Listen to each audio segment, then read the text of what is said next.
Launch कर सकें, अपनी अपनी मैनेजमेंट की एक्सपर्टीज़ को। एक सेकंड क्लास होल्ड करें।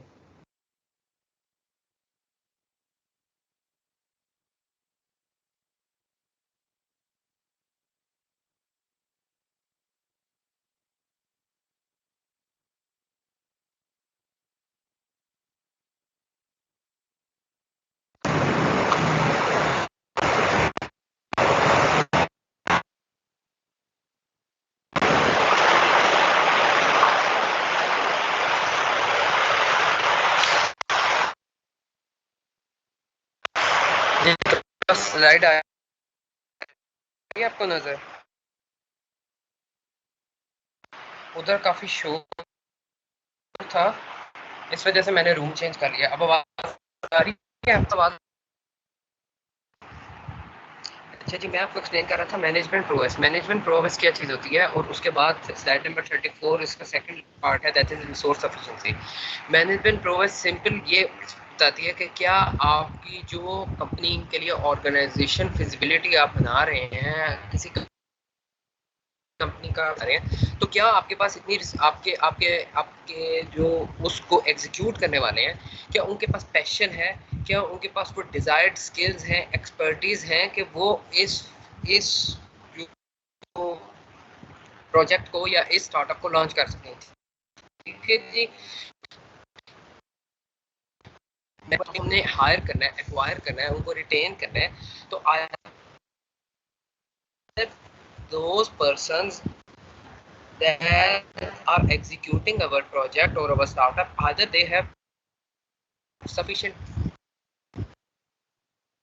expertise or they have skills to launch sufficiency। Resource sufficiency का मतलब ये है कि कई दफा ये होता है कि ऑल्दो आपकी विल होती है, आपकी डिजायर होती है, लेकिन आपके पास इतने रिसोर्सेज नहीं होते। ठीक है, रिसोर्सेज किसी भी बिजनेस को या वेंचर को स्टार्ट करने के लिए उसके इनिशियली आपकी रिक्वायरमेंट रिसोर्सेज। हम इसके अंदर नॉन फाइनेंशियल रिसोर्सेज की बात कर रहे हैं। हम ये नहीं कह रहे कि हमारे पास फाइनेंस है, हम उन रिसोर्सेज की बात कर रहे हैं नॉन फाइनेंशियल है। जैसे कि ऐसे हम इसकी नेक्स्ट स्लाइड में तो के इसे आगे उसके अंदर क्रिटिकल रिसोर्सेज की बात करेंगे, जो कि ये कि हम अगर वेंचर को स्टार्ट कर रहे हैं तो हमारे पास उस वेंचर को स्टार्ट करने के लिए लोगों का पैशन होना चाहिए, उसके फाउंडर का पैशन होना चाहिए, और at the same time founder के पैशन के साथ साथ हमारे पास उस वेंचर को स्टार्ट करने के लिए रिसोर्सेज भी होने चाहिए। ठीक है, और वो नॉन फाइनेंशियल रिसोर्सेज को पर्टिकुलरली इधर मेंशन कर रहा है। तो किसी भी बिजनेस आइडिया को स्टार्ट करने के लिए जो एक को क्रिटिकल रिसोर्सेज की लिस्ट बना देनी चाहिए। जैसे कि मैं नेक्स्ट स्लाइड के अंदर रिज्यूम कर रहा हूँ, ये उसने एग्जांपल्स दी हुई हैं जो कि नॉन फाइनेंशियल रिसोर्सेज है, लेकिन बड़ी इंपॉर्टेंट है। सपोज इसमें से कोई हम समझ रहे हैं कि हमारे बिजनेस के लिए ये 3-4 इसमें से बड़ी इंपॉर्टेंट है, अगर वो नहीं अवेलेबल तो हो सकता है हमारा ऑर्गेनाइजेशन फिजिबिलिटी एनालिसिस का पार्ट कहीं ना कहीं लैग करे। सपोज करें, एज्यूम करें कि इसमें से जो चंद जो क्रिटिकल रिसोर्सेज दिए हुए हैं उसके अंदर से हमारे जो हम वेंचर स्टार्ट करना चाह रहे हैं उसके लिए एक बड़ी इंपॉर्टेंट मैं कह देता हूँ कि प्रॉक्सिमिटी टू की सप्लायर्स एंड कस्टमर्स, ये हमारी एक बहुत क्रिटिकल रिसोर्स है। अगर हम इस रिसोर्स के अंदर लैग करते हैं तो हो सकता है हमारा बिजनेस जो है वो कहीं ना कहीं ये चीज़ हमारे बिजनेस की को रिफ्लेक्ट कर प्रॉक्सिमिटी टू की सप्लायर्स एंड कस्टमर, यानी हमारी रीच नहीं है, बस हमें अभी तक नहीं, हमारी वर्किंग हो चुकी है, जो फाउंडर है उसकी विलिंगनेस भी है, लेकिन हमें हम किसी हद तक कैपेबल नहीं है कि हमारे की सप्लायर्स और कस्टमर कौन कौन है, हम किन अपनी सप्लाईज लेनी है और किन किन कस्टमर को हमने रीच करना है। अब हो सकता है किसी बिजनेस के लिए जस्ट प्रॉक्सिमिटी टू की सप्लायर्स हो, किसी बिजनेस के लिए प्रॉक्सिमिटी टू कस्टमर्स हो। ठीक है, अब एक और भी रिसोर्स बड़ी इंपॉर्टेंट है जो कि सफिशिएंट होनी चाहिए। अब डिपेंड करता है हमारा बिजनेस की नोयत क्या है, हमारा बिजनेस कैसा है। फॉर एग्जांपल, अगर मेरा एक्सवाईजी बिजनेस है तो मैं लिस्ट डाउन कर लूंगा अपने 5 to 10 जो उसके मैं समझता हूँ बहुत से मुझे सबसे एक्सेप्टेंस आनी चाहिए। अगर कोई एक रिसोर्स ले कर रही है तो मुझे उस रिसोर्स पे पहले वर्किंग करनी पड़ेगी। ठीक है जी। इसके अंदर livelihood of local and state support भी आ जाती है। और भी अब ये जो लिस्ट है रिसोर्सेज, नॉन फाइनेंशियल रिसोर्सेज, ये हर बिजनेस की रिसोर्सेज जो हैं वो नॉन फाइनेंशियल रिसोर्सेज वो है बिजनेस के ऑपरेशंस के साथ, बिजनेस के डायनामिक्स के साथ वो चेंज होती रहती हैं। ठीक है जी।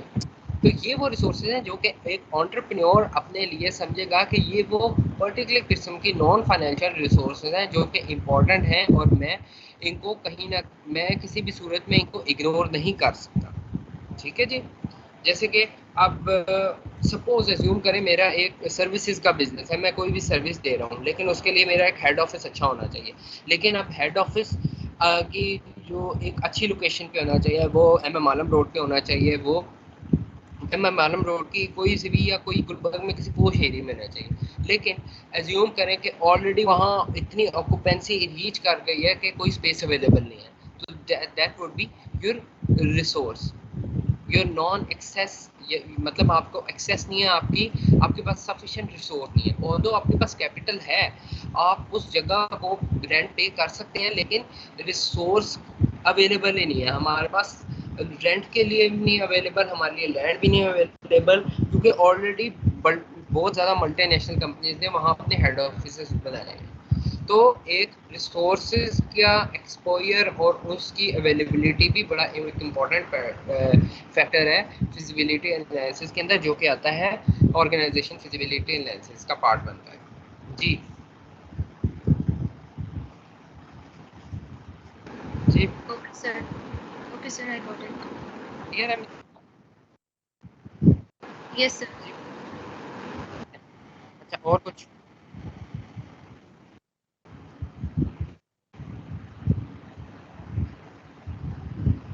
और कोई क्यूरी इस चैप्टर के अंदर, इस क्लास के अंदर? या तो जवाद का नाम मुझे याद है या तो मिस तुबा का नाम है, उसके अलावा तो कोई नाम ही नहीं याद, कोई और 100 क्वेश्चन ही नहीं पूछता। कोई और क्यूरी इस चैप्टर थर्ड के अंदर? क्योंकि this would be the part of your mid term, that's why I am asking again and again any query regarding chapter third. जी बच्चों क्लियर है चैप्टर थर्ड? जी जवाद, जी तुबा, बच्चों क्लियर है? रिस्पॉन्ड कर दें ताकि मुझे पता तो लग जाए कि आप लोग सुन भी रहे हैं या नहीं सुन रहे। यस सर ये क्लियर है, आप पेपर पैटर्न पर एक्सप्लेन करें। बाकी क्लास जो बैठी हुई है उनको भी मैं ऐसे। अच्छा जी, पेपर पैटर्न इंशाल्लाह आपको जवाब बेटा आप क्लास को कम्युनिकेट कर देना, जो ऑलरेडी बच्चे अवेलेबल हैं, और जो नहीं जो सुन रहे हैं उनके लिए तो ठीक है, जो नहीं सुन रहे हैं उनको भी कम्युनिकेट कर देना पेपर पैटर्न का। अच्छा बेटा जवाब ऐसा है कि पेपर अभी ना मैंने बनाया नहीं है, तो हो सकता है देयर माइट बी प्रोबेबिलिटी, मेरी कोशिश ये होती है कि अगर 30 मार्क्स का मिड है ना तो 15 के ऑब्जेक्टिव रखूँ। ऑब्जेक्टिव का मतलब ये है कि 15 मार्क्स का आपका MCQs रहेंगे। आपको एक स्टेटमेंट लिखी होगी, 4 नीचे ऑप्शन होगी, इधर आपने A पिक करना है, B करना है, C करना है, D करना है। MCQs का मतलब पता है ना, मल्टीपल चॉइस क्वेश्चंस। ठीक है, 15 मार्क्स का मैं MCQs रखता हूँ, मेरी कोशिश ये है। ठीक है जी। उसके बाद 6 to 8 मार्क्स का मैं शॉर्ट क्वेश्चन कर देता हूँ, जैसे कि मैं आपसे पूछ सकता हूँ कि जी like for example write a short on note on organisation feasibility. ठीक है जी। तो उस and also discuss its component, तो 1 नंबर का मैनेजमेंट प्रोग्रेस हो गया, 1 नंबर का रिसोर्स एफिशिएंसी हो गया। ये लाइक एग्जांपल के तौर पे आपको बता रहा हूँ। ठीक है, तो 2 मार्क्स का, तो इस तरह के 3 मैं शॉर्ट क्वेश्चन दे देता हूँ और एक लॉन्ग क्वेश्चन दूंगा, एक लॉन्ग क्वेश्चन दूंगा जो कि 5 या 6 मार्क्स का होगा।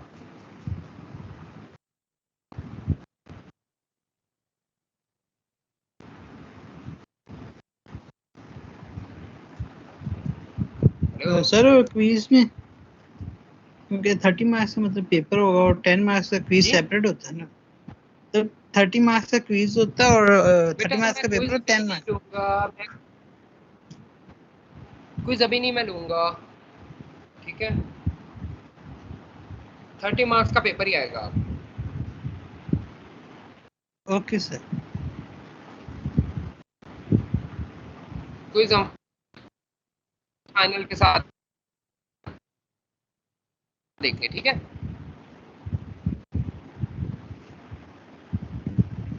Okay sir. तो मैं इंशाल्लाह कल तक जवाब बेटा आपको मैसेज कर दूंगा व्हाट्सएप पे एग्जैक्ट पेपर पैटर्न, तो वो आप ना बाकी क्लास से भी शेयर कर दीजिएगा। तो इंशाल्लाह पेपर आसान होगा, मिड टर्म तो बहुत आसान है, इजी स्टेटमेंट्स होंगी, कोशिश करूंगा ऑब्जेक्टिव के स्टेटमेंट भी आसान ही रखूँ तो आपके लिए अच्छी स्कोरिंग का पार्ट बने। वन क्रेडिट आवर से कितना आप कर लेंगे, लेकिन फिर भी अच्छा मैं आपको वो स्कोरिंग भी इसमें रखूँगा, ग्रेडिंग भी करूँगा। बाकी यह है कि जो चैप्टर जो फाइनल में होंगे 4 और 5 चैप्टर आने उसमें, ठीक है बच्चों। फाइनल के लिए 2 चैप्टर होंगे, चैप्टर नंबर 4 और 5 जो चैप्टर होंगे वो फाइनल के लिए होंगे। इंशाल्लाह हम नेक्स्ट उसको क्लास के अंदर उसको भी आप लोगों की जो साइकोमोटिव क्लासेस हैं उसके अंदर मुझे 1 या 2 क्लासेस दे दीजिएगा। आपको मैं पहले से बता दूंगा, स्लाइड्स भी सेंड कर दूंगा, एक दफ़ा मिनट दे दें, उसके बाद आप